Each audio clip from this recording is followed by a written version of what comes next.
जरा सोचिए, अगर एक दिन इंसान सचमुच मंगल ग्रह पर रहने लगे तो हमारी जिंदगी कितनी अजीब, डरावनी और साथ ही रोमांचक बन जाएगी। मंगल, जिसे हम लाल ग्रह कहते हैं, पृथ्वी से औसतन 225 मिलियन किलोमीटर दूर है और वहां का वातावरण हमारी धरती से बिल्कुल अलग है। वहां की हवा में लगभग 95% कार्बन डाइऑक्साइड है, केवल 0.13% ऑक्सीजन और बाकी नाइट्रोजन व दूसरी गैसें। इसका मतलब यह है कि वहां इंसानों के लिए बिना तकनीक के 1 मिनट भी सांस लेना असंभव है। और सिर्फ हवा ही नहीं, वहां का औसत तापमान लगभग -60 डिग्री सेल्सियस तक गिर जाता है और रात में यह -125 डिग्री तक चला जाता है। यानी इतनी ठंड कि बिना खास सूट्स और शेल्टर इंसान तुरंत जम जाएगा। मंगल की ग्रेविटी पृथ्वी की केवल 38% है। यानी अगर किसी का वजन पृथ्वी पर 60 किलो है तो मंगल पर सिर्फ 22 किलो होगा। यह सुनने में मजेदार लगता है कि हम हल्के हो जाएंगे और ऊंचा कूद पाएंगे, लेकिन असली समस्या यह है कि लंबे समय तक कम ग्रेविटी में रहने से हमारी हड्डियां और मसल्स कमजोर हो जाएंगी और इंसानी शरीर धीरे धीरे बदलने लगेगा।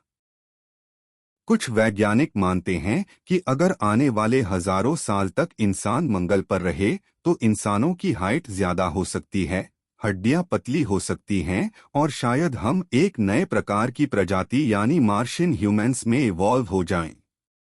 मंगल पर एक दिन लगभग 24 घंटे 39 मिनट का होता है, यानी हमारी दिनचर्या लगभग वही रह सकती है, लेकिन वहां का साल 687 दिन का होता है, जिससे सीजन्स बहुत लंबे होंगे। अगर इंसान वहां रहते हैं तो उन्हें एक्स्ट्रा लॉन्ग समर्स और विंटर्स झेलने होंगे। दूसरी बड़ी चुनौती है रेडिएशन। मंगल के पास अर्थ जैसा मजबूत मैग्नेटिक फील्ड नहीं है और उसकी एटमॉस्फेयर भी बहुत पतली है, जिससे वहां कॉस्मिक रेज और सोलर रेडिएशन सीधा सतह पर पहुंचते हैं। लंबे समय तक इनका असर इंसानों में कैंसर और डीएनए डैमेज तक कर सकता है। इसलिए वहां रहना हो तो हमें अंडरग्राउंड कॉलोनीज या रेडिएशन प्रूफ डोम्स बनाने होंगे। और अगर ये सब समस्याएं किसी तरह हल भी हो जाएं, तो सवाल उठता है कि इंसान वहां खाना कहां से पाएंगे, पानी कैसे मिलेगा और एनर्जी कहां से आएगी। ये सारी चीजें इंसान को नई इनोवेशंस करने पर मजबूर करेंगी। मंगल पर रहना केवल सर्वाइवल नहीं होगा, बल्कि यह इंसानियत का एक नया चैप्टर शुरू करेगा जहां हमें नए रिसोर्सेस, नई सोसाइटीज और शायद नए रूल्स भी बनाने पड़ेंगे। ये सब बातें हमें सोचने पर मजबूर करती हैं कि क्या सचमुच मार्स पर रहना हमारी डेस्टिनी है या सिर्फ एक सपना। अगर इंसान सच में मंगल पर रहना शुरू कर दे तो सबसे बड़ी समस्या होगी पानी की। बिना पानी इंसान एक हफ्ते भी जिंदा नहीं रह सकता और मंगल पर पानी धरती की तरह नदियों, झीलों या बारिश के रूप में नहीं मिलता। हालांकि वैज्ञानिकों ने मंगल की सतह और ध्रुवीय इलाकों पर बर्फ की परतें पाई हैं, खासकर कार्बन डाइऑक्साइड की जमी हुई बर्फ जिसे ड्राई आइस कहते हैं, और साथ ही कुछ जगहों पर वाटर आइस भी मौजूद है। लेकिन इन बर्फीले खजानों तक पहुंचना और उन्हें लिक्विड वाटर में बदलना आसान नहीं होगा। इसके लिए एडवांस्ड ड्रिलिंग मशीन्स और हीटिंग सिस्टम्स चाहिए होंगी। नासा और स्पेसएक्स जैसे संस्थान इस पर लगातार काम कर रहे हैं। एक तरीका है कि मंगल की मिट्टी, जिसे रेगोलिथ कहा जाता है, से नमी खींचकर पानी निकाला जाए। वैज्ञानिक मार्स रोवर्स जैसे क्यूरियोसिटी और परसेवरेंस की मदद से पहले ही ये सिद्ध कर चुके हैं कि वहां हाइड्रोजन एलिमेंट्स मौजूद हैं जो पानी बनाने में मदद कर सकते हैं। अगर हम मंगल पर कॉलोनी बसाते हैं तो वहां बड़े पैमाने पर वाटर एक्सट्रैक्शन प्लांट्स बनाने पड़ेंगे जो आइस को हीट करके पानी बनाएंगे। और जब पानी मिल जाएगा तो उसी से ऑक्सीजन भी निकाली जा सकती है इलेक्ट्रोलाइसिस की मदद से। इसका मतलब है कि मंगल पर पानी सिर्फ प्यास बुझाने या फसल उगाने के लिए ही नहीं, बल्कि ऑक्सीजन बनाने और रॉकेट फ्यूल तैयार करने के लिए भी सबसे जरूरी रिसोर्स होगा। सोचिए, अगर इंसान मंगल पर खुद का फ्यूल बना सके तो वहां से आगे के ग्रहों जैसे जुपिटर या सैटर्न के मून्स तक यात्रा करना आसान हो जाएगा। लेकिन यहाँ एक और समस्या है। मंगल का पतला एटमॉस्फेयर और लो प्रेशर पानी को जल्दी इवेपोरेट कर देगा, यानी लिक्विड वाटर ओपन सरफेस पर ज्यादा देर टिक नहीं पाएगा। इस वजह से मंगल पर रिजर्वॉयर्स या पाइपलाइंस बनानी होंगी जो पानी को एनक्लोज्ड सिस्टम्स में सुरक्षित रख सकें। यही कारण है कि साइंटिस्ट्स मंगल को कॉलोनाइज करने से पहले सबसे ज्यादा रिसर्च पानी पर कर रहे हैं। अगर पानी मिलना पॉसिबल हो गया तो फूड प्रोडक्शन, ऑक्सीजन जनरेशन और ह्यूमन सर्वाइवल काफी हद तक आसान हो जाएगा। लेकिन अगर ये नहीं हुआ तो मार्स पर रहना सिर्फ कुछ महीनों तक पॉसिबल होगा, स्थायी कॉलोनी नहीं बन पाएगी। पानी ही वह की है जिससे मार्स को एक बैरन डेजर्ट से एक रहने लायक प्लैनेट में बदला जा सकता है, और शायद आने वाले 50 से 100 साल में यही सबसे बड़ी खोज इंसानियत को मंगल पर अपनी नई दुनिया बनाने का रास्ता दिखाएगी। अगर इंसान मंगल पर रहने लगे तो अगली सबसे बड़ी चुनौती होगी ऑक्सीजन यानी सांस लेने के लिए हवा। मंगल का वातावरण लगभग 95% कार्बन डाइऑक्साइड से भरा हुआ है और उसमें ऑक्सीजन सिर्फ 0.13% ही है, जबकि धरती पर लगभग 21% ऑक्सीजन है। इसका मतलब है कि इंसान वहां बिना विशेष तकनीक और उपकरण के कुछ सेकंड से ज्यादा जिंदा नहीं रह पाएगा। इसलिए वैज्ञानिकों ने पहले ही इस पर प्रयोग शुरू कर दिए हैं। नासा का परसेवरेंस रोवर मंगल पर एक छोटा सा उपकरण लेकर गया है जिसे मॉक्सी कहते हैं, Mars oxygen in situ resource utilisation experiment. इस मशीन ने मंगल की हवा से कार्बन डाइऑक्साइड लेकर ऑक्सीजन निकालने का सफल प्रयोग किया है। यह एक बहुत बड़ा कदम है क्योंकि अगर बड़े पैमाने पर ऐसी टेक्नोलॉजी विकसित हो गई तो मंगल पर ब्रीदिंग सिस्टम्स बनाना संभव हो जाएगा। दूसरी संभावना है कि इंसान मंगल पर ऐसे पौधे उगाए जो फोटोसिंथेसिस के जरिए कार्बन डाइऑक्साइड को खींचकर ऑक्सीजन छोड़े। लेकिन यह आसान नहीं होगा क्योंकि वहां का वातावरण पतला है, सनलाइट अलग है और टेम्परेचर बहुत कम है। इसलिए साइंटिस्ट्स सोच रहे हैं कि एनक्लोज्ड डोम्स यानी ट्रांसपेरेंट ग्लास हाउसेस बनाकर उनके अंदर कंट्रोल्ड एनवायरनमेंट तैयार किया जाए, जिसमें धरती जैसे हालात हों और पौधे ग्रो कर सकें। अगर ये कामयाब हो गया तो इंसान को एक सस्टेनेबल ऑक्सीजन सोर्स मिल सकता है। इसके अलावा फ्यूचरिस्टिक आइडियाज में से एक है कि मंगल के कुछ हिस्सों में केमिकल रिएक्शंस के जरिए बड़े पैमाने पर ऑक्सीजन बनाया जाए और टैंक्स में स्टोर किया जाए। यही ऑक्सीजन इंसानों की ब्रीदिंग के साथ साथ रॉकेट्स के फ्यूल के रूप में भी काम आ सकता है। सोचिए, मंगल पर ही फ्यूल बनाना फ्यूचर स्पेस ट्रैवल को कितना आसान कर देगा, क्योंकि हर बार धरती से फ्यूल लेकर जाना बहुत महंगा और मुश्किल है। लेकिन यहाँ दिक्कत यह है कि इतने बड़े पैमाने पर ऑक्सीजन प्रोडक्शन के लिए बहुत ज्यादा एनर्जी की जरूरत होगी, और मंगल पर एनर्जी का सोर्स अभी तक सोलर पैनल्स ही हैं जो डस्ट स्टॉर्म्स में काम नहीं करते। इसलिए साइंटिस्ट्स न्यूक्लियर पावर प्लांट्स जैसे विकल्प पर भी विचार कर रहे हैं। साफ है कि ऑक्सीजन सिर्फ इंसानों के लिए बेसिक जरूरत नहीं बल्कि मंगल पर लॉन्ग टर्म सर्वाइवल और एक्सप्लोरेशन की कुंजी है। अगर इंसान मंगल पर अपनी खुद की हवा बनाने में कामयाब हो जाता है तो यह पूरी मानव सभ्यता के लिए एक नए युग की शुरुआत होगी। मंगल पर इंसानों के लिए सबसे कठिन चुनौती होगी खाना यानी फूड प्रोडक्शन, क्योंकि बिना खाने के इंसान ज्यादा समय तक सरवाइव नहीं कर सकता। धरती पर हमको हर प्रकार का फल, सब्जी, अनाज और मांस उपलब्ध है, लेकिन मंगल पर न तो फर्टाइल सॉइल है, न पानी की सतह पर अवेलेबिलिटी और न ही ऐसा वातावरण जिसमें फसलें आसानी से उग सकें। मंगल की मिट्टी में टॉक्सिक केमिकल्स पाए जाते हैं जिन्हें परचलोरेट्स कहते हैं, जो इंसानों और पौधों दोनों के लिए हानिकारक होते हैं। अगर सीधे उसमें पौधा लगाया जाएगा तो वो जिंदा नहीं रहेगा।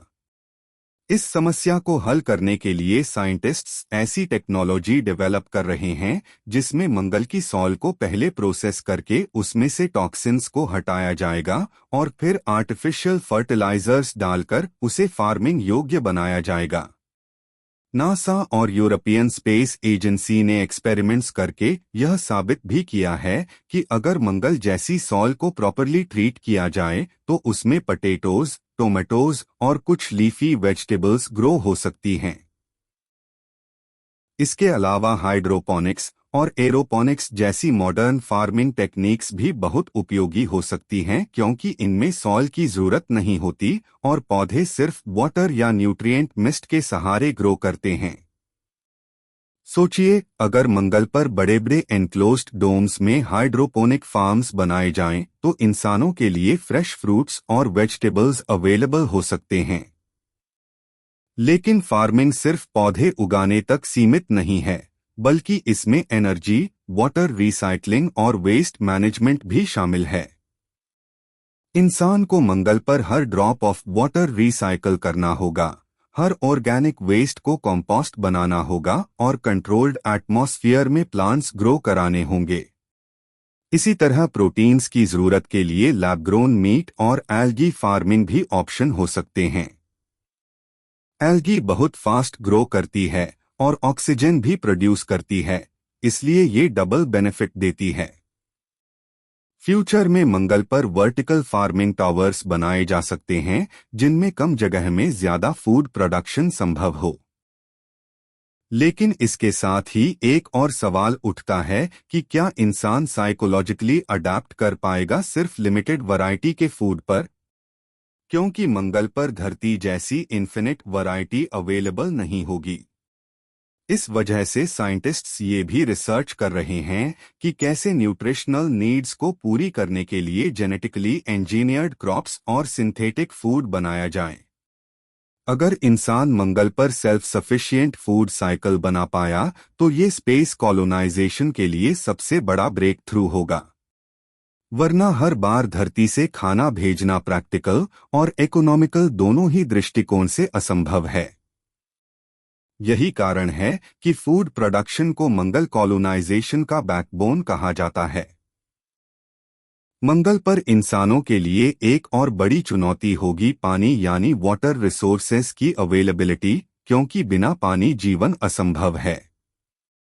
धरती पर हमें नदियां, झीलें, बारिश और ग्राउंड वाटर सब कुछ आसानी से मिलता है, लेकिन मंगल पर सरफेस पर लिक्विड वाटर लगभग मौजूद नहीं है। साइंटिस्ट्स ने रिसर्च से यह पाया है कि मंगल की पोल्स पर और अंडरग्राउंड लेयर्स में आइस मौजूद है, लेकिन उसे निकालना और यूसेबल बनाना आसान नहीं होगा। अगर इंसान मंगल पर बसना चाहता है तो उसे पानी प्राप्त करने के लिए 3 तरीके अपनाने पड़ेंगे। पहला, अंडरग्राउंड आइस को माइनिंग करके मेल्ट करना। दूसरा, एटमॉस्फेयर से वाटर वेपर को कलेक्ट करके स्टोर करना। और तीसरा, रिसाइकलिंग सिस्टम डेवलप करना ताकि हर ड्रॉप ऑफ वाटर बार बार यूज किया जा सके। इंटरनेशनल स्पेस स्टेशन ISS में पहले से ऐसी टेक्नोलॉजी मौजूद है जहां एस्ट्रोनॉट्स अपने यूरिन, स्वेट और सांस से निकलने वाली मॉइस्चर तक को फिल्टर करके पीने लायक पानी बना लेते हैं। यही कॉन्सेप्ट मंगल पर भी लागू करना होगा, लेकिन और भी एडवांस्ड तरीके से, क्योंकि वहां पानी की अवेलेबिलिटी बहुत कम है। अब सोचिए, अगर कॉलोनीज में हर घर, हर बिल्डिंग और हर डोम के अंदर वाटर रिसाइकलिंग यूनिट हो तो इंसान एक क्लोज्ड लूप सिस्टम बना सकता है जहां पानी कभी खत्म न हो। इसके अलावा कुछ साइंटिस्ट्स मार्स रेगोलिथ यानी मिट्टी से हाइड्रोजन और ऑक्सीजन निकालकर भी पानी बनाने की टेक्निक पर काम कर रहे हैं। हाइड्रोजन फ्यूल सेल्स भी पानी का बाय प्रोडक्ट बनाती हैं, जिसे यूज किया जा सकता है। लेकिन ये सब प्रोसेसेस एनर्जी इंटेंसिव हैं, यानी इसके लिए बहुत पावर की जरूरत होगी। इसलिए वाटर एक्सट्रैक्शन और रिसाइकलिंग सिस्टम्स को सोलर एनर्जी और न्यूक्लियर पावर से चलाना होगा। फ्यूचर में मंगल पर आर्टिफिशियल लेक्स या रिजर्वॉयर्स भी बनाए जा सकते हैं जो आइस माइनिंग से बने पानी को स्टोर करेंगे। ये रिजर्वॉयर्स कॉलोनिस्ट्स के लिए न केवल ड्रिंकिंग वाटर का सोर्स होंगे बल्कि फार्मिंग, ऑक्सीजन प्रोडक्शन और इवन कंस्ट्रक्शन प्रोजेक्ट्स के लिए भी जरूरी होंगे। इमेजिन कीजिए, अगर मंगल के किसी वैली में एक बड़ा ट्रांसपेरेंट डोम बनाकर उसके अंदर लेक तैयार की जाए, तो वो न केवल पानी देगा बल्कि एक नेचुरल इकोसिस्टम क्रिएट करेगा जो इंसानों को साइकोलॉजिकली भी कंफर्ट देगा। लेकिन एक और सवाल यह है कि क्या मंगल पर पानी को एफिशिएंटली ट्रांसपोर्ट किया जा सकेगा? धरती पर पाइपलाइंस का नेटवर्क होता है, पर मंगल पर एक्सट्रीम टेम्परेचर वेरिएशंस के कारण पानी तुरंत फ्रीज हो सकता है। इसलिए इंसुलेटेड पाइप्स या लिक्विड ट्रांसपोर्ट रोबोट्स की जरूरत होगी। कुल मिलाकर कहा जाए तो पानी मंगल पर जीवन की सबसे क्रिटिकल रिसोर्स होगी और इंसानों को इसे हर हाल में कंसर्व करना होगा। पानी ही वह एलिमेंट है जो फूड प्रोडक्शन, एनर्जी जनरेशन और ऑक्सीजन क्रिएशन तीनों मेजर नीड्स को जोड़ता है।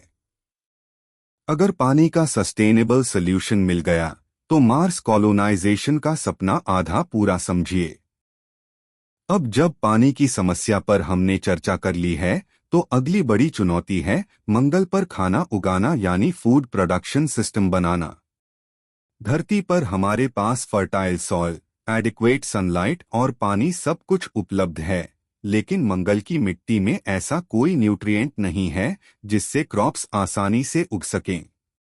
मार्स सॉइल में टॉक्सिक केमिकल्स जैसे परचलोरेट्स मौजूद हैं जो प्लांट्स और इंसानों दोनों के लिए हानिकारक हैं। इसलिए सबसे पहले साइंटिस्ट्स को मिट्टी को डिटॉक्सिफाई करना होगा या फिर हाइड्रोपोनिक्स और एरोपोनिक्स जैसी सॉइललेस फार्मिंग टेक्निक्स अपनानी होंगी। हाइड्रोपोनिक्स में पौधों को पानी और मिनरल्स के कंट्रोल्ड सॉल्यूशन में ग्रो कराया जाता है, जबकि एरोपोनिक्स में रूट्स को न्यूट्रिएंट रिच मिस्ट के द्वारा फीड किया जाता है। इन टेक्निक्स को अगर डोम्स या बायोशेल्टर्स के अंदर इंप्लीमेंट किया जाए तो प्लांट्स कंट्रोल्ड एनवायरनमेंट में अच्छी तरह ग्रो हो सकते हैं। इसके अलावा प्लांट्स सिर्फ फूड ही नहीं देंगे बल्कि ऑक्सीजन प्रोडक्शन और CO2 अब्जॉर्प्शन में भी मदद करेंगे, जो लाइफ सपोर्ट सिस्टम का एक अहम हिस्सा होगा। अब सोचिए, अगर मंगल की कॉलोनीज में हर डोम के अंदर वर्टिकल फार्मिंग टावर्स बनाए जाएं जिनमें हजारों प्लांट्स ग्रो करें, तो एक सेल्फ सस्टेनिंग इकोसिस्टम डेवलप हो सकता है। नासा और स्पेस एक्स दोनों इस पर रिसर्च कर रहे हैं कि कौन सी क्रॉप्स मंगल पर सबसे तेजी से और एफिशिएंटली ग्रो हो सकती हैं। उदाहरण के लिए पोटैटोज, लेट्यूस, व्हीट और सोयाबीन्स टॉप चॉइसेस हैं क्योंकि ये कम रिसोर्सेज में ग्रो कर सकते हैं। मार्स पर क्रॉप्स को उगाने के लिए आर्टिफिशियल लाइट सिस्टम्स की भी जरूरत होगी क्योंकि वहां सनलाइट कमजोर है और डस्ट स्टॉर्म्स अक्सर कई महीनों तक चल सकते हैं। ऐसे समय में लेड ग्रो लाइट्स प्लांट्स को सही वेवलेंथ की लाइट प्रोवाइड कर सकती हैं। फार्मिंग को सपोर्ट करने के लिए वेस्ट मैनेजमेंट भी जरूरी होगा, यानी ह्यूमन वेस्ट को रिसाइकल करके फर्टिलाइजर्स बनाना ताकि प्लांट्स को नाइट्रोजन और फास्फोरस मिल सके। यही सर्कुलर इकोनॉमी मंगल पर कॉलोनीज को सस्टेन करेगी। फ्यूचर में साइंटिस्ट्स जेनेटिकली इंजीनियर्ड क्रॉप्स भी बना सकते हैं जो लो ग्रेविटी और हाई रेडिएशन कंडीशंस में भी सरवाइव कर सकें। इमेजिन कीजिए, अगर मार्स के किसी डोम में एक बड़ा ग्रीन हाउस हो जहां इंसान वॉक करके फ्रेश वेजिटेबल्स प्लग कर सकें, तो यह न केवल फूड सिक्योरिटी देगा बल्कि साइकोलॉजिकल कंफर्ट भी प्रदान करेगा। आखिरकार फ्रेश ग्रीनरी और नेचुरल स्मेल इंसानों को घर जैसा फील कराएंगे। कुल मिलाकर फार्मिंग मंगल पर सिर्फ खाने के लिए नहीं होगी बल्कि सर्वाइवल, मेंटल हेल्थ और एंटायर कॉलोनी की सस्टेनेबिलिटी का आधार बनेगी। अगर इंसान वहां अपना खाना खुद उगाना सीख गया तो वह सच में एक नए ग्रह पर सिविलाइजेशन शुरू करने के लिए तैयार हो जाएगा। अब जब हमने मंगल पर खाने पीने की जरूरतों को समझ लिया है, तो अगली अहम चुनौती है वहां की कठोर जलवायु और इंसानों की सुरक्षा के लिए बनाए जाने वाले रहने के ठिकाने यानी हैबिटेट्स। मंगल का वातावरण बहुत पतला है और इसमें 95% से ज्यादा कार्बन डाइऑक्साइड है, जबकि ऑक्सीजन सिर्फ 0.13% के करीब है। इसके अलावा वहां पर एटमॉस्फेरिक प्रेशर इतना कम है कि इंसान बिना स्पेस सूट के कुछ ही सेकंड में बेहोश होकर मर सकता है। साथ ही मंगल की सतह पर टेम्परेचर्स -125 डिग्री सेल्सियस से लेकर 20 डिग्री सेल्सियस तक फ्लक्चुएट करते रहते हैं और रेडिएशन लेवल्स भी बहुत ऊंचे होते हैं, क्योंकि वहां पर न तो मजबूत मैग्नेटिक फील्ड है और न ही प्रोटेक्टिव ओजोन लेयर। ऐसे में कॉलोनीज को सुरक्षित रखने के लिए साइंटिस्ट्स कई डिजाइन्स पर काम कर रहे हैं। उदाहरण के लिए कुछ रिसर्चर्स सुझाव देते हैं कि हैबिटेट्स को भूमिगत यानी लावा ट्यूब्स के अंदर बनाया जाए ताकि रेडिएशन और मीटियोर इम्पैक्ट्स से नेचुरल प्रोटेक्शन मिले। वहीं दूसरी तरफ कुछ कॉन्सेप्ट्स इन्फ्लेटेबल डोम्स या 3D प्रिंटेड स्ट्रक्चर्स पर आधारित हैं, जिन्हें मंगल की मिट्टी यानी रेगोलिथ का इस्तेमाल करके बनाया जा सकता है। नासा पहले से रेगोलिथ बेस्ड कंक्रीट जैसी मटेरियल्स पर एक्सपेरिमेंट्स कर रहा है ताकि फ्यूचर एस्ट्रोनॉट्स लोकल रिसोर्सेज का उपयोग करके अपने घर बना सकें, क्योंकि पृथ्वी से बिल्डिंग मटेरियल्स ले जाना बहुत महंगा होगा। हैबिटेट्स को एयरटाइट होना पड़ेगा और अंदर प्रेशर, टेम्परेचर और ऑक्सीजन लेवल्स को लगातार मॉनिटर करना होगा। इन डोम्स के अंदर आर्टिफिशियल इकोसिस्टम्स भी डेवलप करने होंगे ताकि लोग सिर्फ सरवाइव ही न करें बल्कि एक नॉर्मल लाइफ जी सकें। सोचिए, अगर डोम्स के अंदर पार्क्स, स्मॉल लेक्स और ग्रीनरी हो तो यह न केवल ऑक्सीजन सप्लाई करेगा बल्कि साइकोलॉजिकल वेलबीइंग भी मेंटेन करेगा। लॉन्ग टर्म सेटलमेंट के लिए मल्टीलेवल कॉलोनीज डिजाइन की जा सकती हैं, जिनमें अलग अलग सेक्शंस जैसे residential area, research labs, farming zones और रिक्रिएशन सेंटर्स हों। स्पेसएक्स और नासा दोनों एनविजन करते हैं कि मार्स पर पहले छोटे रोबोटिक हैबिटेट्स बनाए जाएंगे और बाद में ह्यूमंस उन्हें एक्सपैंड करेंगे। एक और फ्यूचरिस्टिक कॉन्सेप्ट यह है कि ट्रांसपेरेंट डोम्स बनाए जाएं जो सोलर एनर्जी एब्जॉर्ब करें और अंदर एक अर्थ लाइक एनवायरनमेंट बनाएं। एनर्जी के लिए सोलर पैनल्स और न्यूक्लियर रिएक्टर्स का कॉम्बिनेशन इस्तेमाल किया जा सकता है। रेडिएशन प्रोटेक्शन के लिए वॉल्स को थिकर बनाना होगा या फिर वाटर और हाइड्रोजन बेस्ड मटेरियल्स का उपयोग करना होगा, क्योंकि ये रेडिएशन को अब्जॉर्ब करने में इफेक्टिव हैं। कुल मिलाकर मंगल पर हैबिटेट्स सिर्फ तकनीकी इंजीनियरिंग नहीं होंगे बल्कि एक नया आर्किटेक्चर कल्चर भी डेवलप करेंगे, जहां इंसान अपने नए ग्रह पर पूरी तरह से अलग तरह के घरों और शहरों में रहेंगे। यह सोचना ही रोमांचक है कि एक दिन हमारे बच्चे मंगल पर बने ऐसे डोम्स में खेलेंगे, पढ़ेंगे और अपनी नई सभ्यता को आगे बढ़ाएंगे। मंगल पर इंसानों के बसने की अगली बड़ी चुनौती है वहां पर ऊर्जा का प्रोडक्शन और स्टोरेज, क्योंकि बिना स्टेबल पावर सप्लाई किसी भी कॉलोनी को लंबे समय तक सस्टेन करना नामुमकिन है। पृथ्वी पर हमें सूर्य की रोशनी भरपूर मिलती है, लेकिन मंगल पर सूर्य की इंटेंसिटी लगभग आधी है और वहां बार बार डस्ट स्टॉर्म्स आते हैं जो कई हफ्तों तक चल सकते हैं और सूर्य की रोशनी को पूरी तरह से रोक सकते हैं। इसका मतलब है कि सिर्फ सोलर पैनल्स पर भरोसा करना काफी रिस्क भरा है। हालांकि सोलर एनर्जी प्राइमरी सोर्स हो सकती है, लेकिन इसे सपोर्ट करने के लिए न्यूक्लियर रिएक्टर्स जैसे छोटे और पोर्टेबल पावर प्लांट्स की भी जरूरत होगी। नासा पहले ही किलोपावर नामक प्रोजेक्ट पर काम कर चुका है, जो छोटे फिशन रिएक्टर्स का कॉन्सेप्ट है, और यह मार्स जैसे हर्श एनवायरनमेंट्स में भी लगातार बिजली दे सकता है। इसके अलावा एनर्जी स्टोरेज भी एक क्रिटिकल फैक्टर होगा, क्योंकि रात के समय और डस्ट स्टॉर्म्स के दौरान स्टोर्ड एनर्जी ही कॉलोनीज को बचाएगी। रिसर्चर्स एडवांस्ड बैटरीज और हाइड्रोजन फ्यूल सेल्स जैसे सिस्टम्स पर एक्सपेरिमेंट्स कर रहे हैं ताकि हर समय बैकअप एनर्जी अवेलेबल रहे। मंगल पर स्ट्रॉन्ग वाइंड्स नहीं हैं क्योंकि एटमॉस्फेयर बहुत थिन है, इसलिए वाइंड टर्बाइन्स प्रैक्टिकली काम नहीं करेंगे।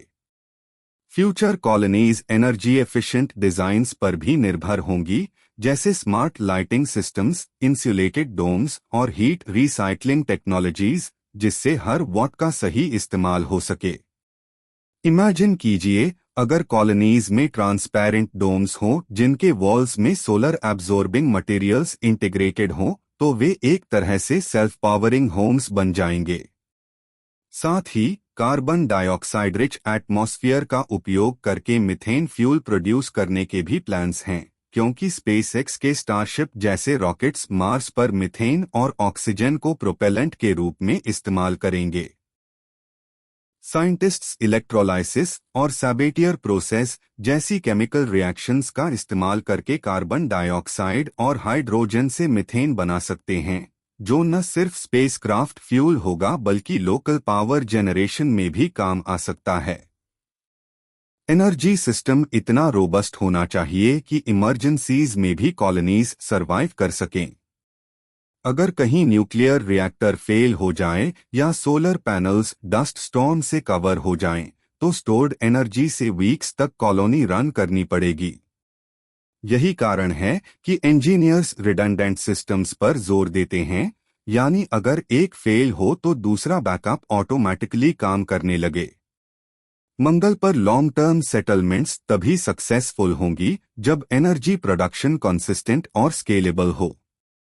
यह सिर्फ सर्वाइवल की बात नहीं है, बल्कि एक लाइफस्टाइल की बात है। बिजली से ही communication systems, water purification units, hydroponic farms और हैबिटेट लाइफ सपोर्ट सिस्टम्स चलते रहेंगे।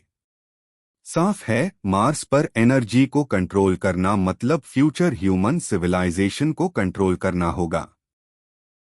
अगर हम यह कर पाए तो मंगल पर इंसानी कॉलोनीज साइंस फिक्शन से निकलकर साइंस रियलिटी बन जाएंगी।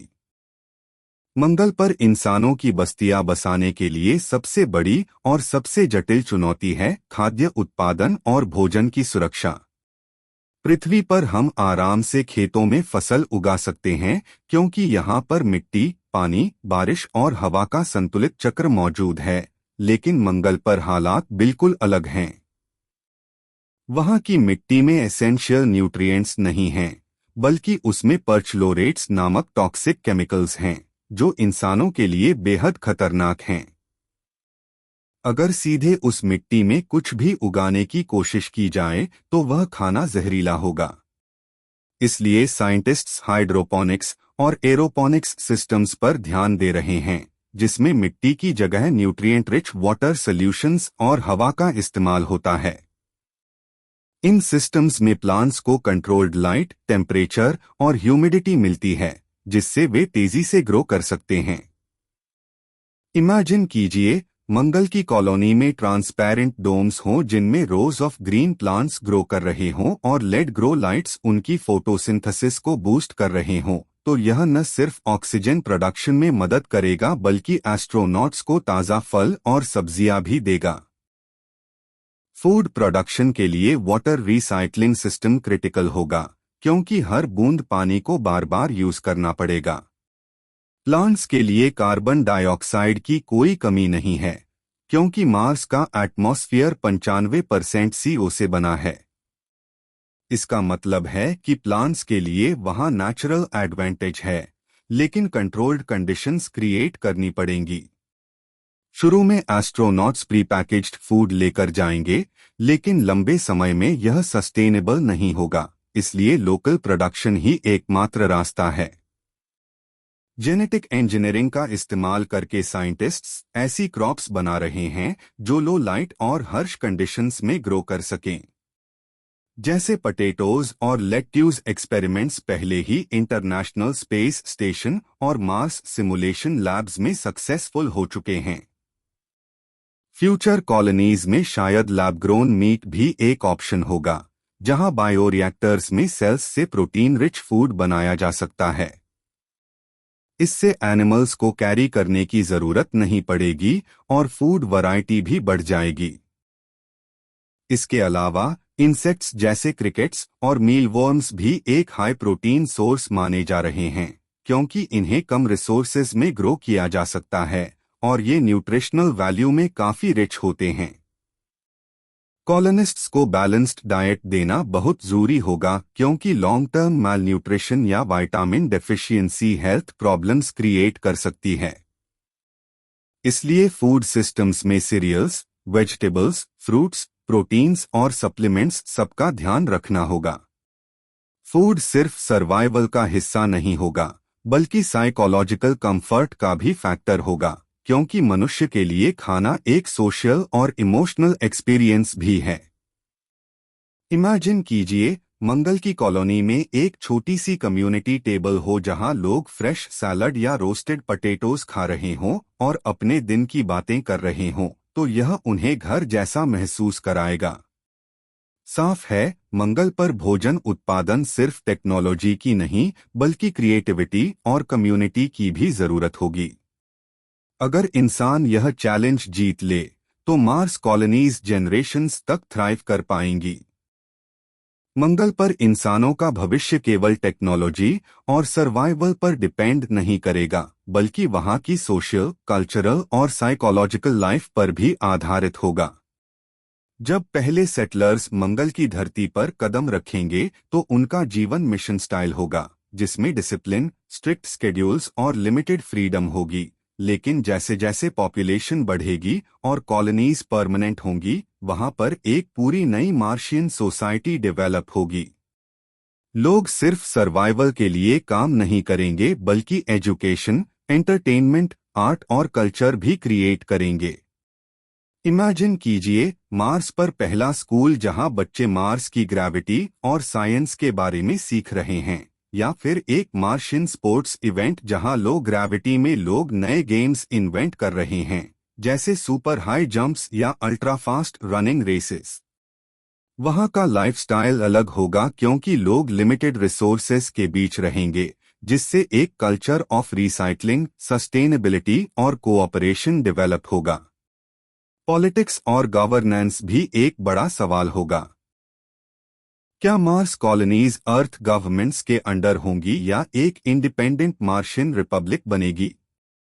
हिस्ट्री हमें बताती है कि जब भी लोग नई जमीन पर बसते हैं, इवेंचुअली वे अपनी आइडेंटिटी और फ्रीडम की डिमांड करते हैं, तो मार्स पर भी ऐसा होना ऑलमोस्ट तय है।